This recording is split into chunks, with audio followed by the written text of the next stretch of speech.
another beautiful cupcake that is great for the holiday season. Let's get started. I'm using some gum paste that I'm kneading well with some vegetable shortening in my hands, and I'm gonna roll it to a number size 4 in my pasta machine. I am using a plunger, and you want to use a small cutter. I'm using this one just for the tutorial so you can see what I'm doing. You want to wiggle the plunger to make sure it cut the gum paste well, and then you want to pass your finger all around it to make sure that you have a clean cut.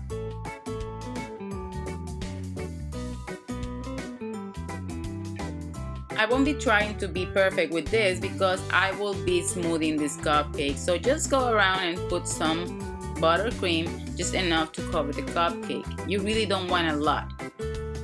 With a spatula, smooth the buttercream as much as you can. If you have crusting buttercream, you can use some Viva paper to smooth it even more. If you have Swiss or Italian, you might have to use a hot spatula. Now I have here some fondant, and you want to knead it well and roll it. This one won't be as thin as the one we use for the gum paste and the snowflake, so just a little bit thicker, not too thick either. And then use a circle cutter the size of the cupcake and just twist it a little bit so it cuts really well, and then just put it on top of your cupcake. As you can see, I'm just placing the fondant on top of the cupcake, but if yours doesn't add well, you can add a little bit of water to the back of the fondant and then just smooth it out. You can use a fondant smoother, or you can use, this is from Sugarworks, and it's a type of fondant smoother which I actually love. At this point, you don't have to worry too much about your border in this cupcake because it's gonna be hidden by snowflakes. So here are the snowflakes, and after you cut them, you can add some super pearl dust to them to make them a little bit shiny. You could also add some disco dust to this, but either you have to make sure that they are edible, or if you only find one that is non-toxic, you have to tell people to not eat the snowflakes.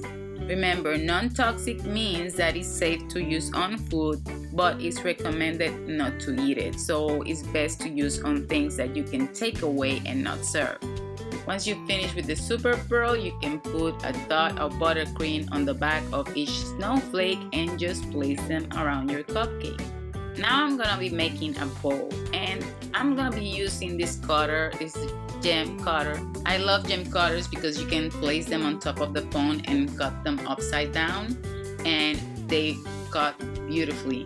Just take your rolling pin and just pass it around, and then you can use your finger and just make sure everything is cut. I use a needle tool to take all the pieces out of the cutter. I will do a tutorial explaining with more detail how to use this cutter. You can also use a mold, or if you're really good with tiny bowls and you want to do them without a cutter, go ahead. Most of the time when I use this type of cutter is because I want to make a lot of bowls that have the same shape. So this will help me just keep the shape of the bowl and the size the same and even throughout all the work that I'm doing. For these, you're gonna put some gum glue in the center and the two corners of the bowl. I use a stick to help me just wrap around it and just glue it to the center, as you can see. Once it's glued, I take it out of the stick, press the center, and flip the bowl. I use some tweezers to kind of make the center smaller, and I'm using a bigger bowl here so you guys can see, but you can make even tinier ones. Then you can add the center. If you have time and want to add more details, you can use a tweezer and just press more. Once you're done, you can take the wooden stick and fix the sides of the bowl. This will help open them up and just make sure they're nice and even. Shape the bowl any way you want and just let it dry.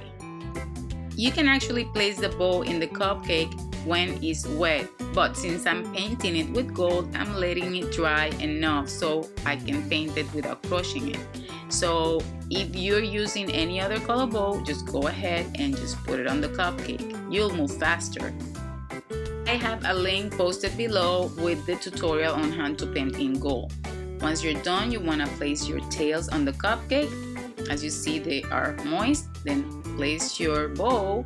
That answers the question. Yes, you can paint a bow while it's moist, but I will warn you, it's a little bit more difficult. So if you're not an expert, make sure to let it dry just enough. Fix your bow.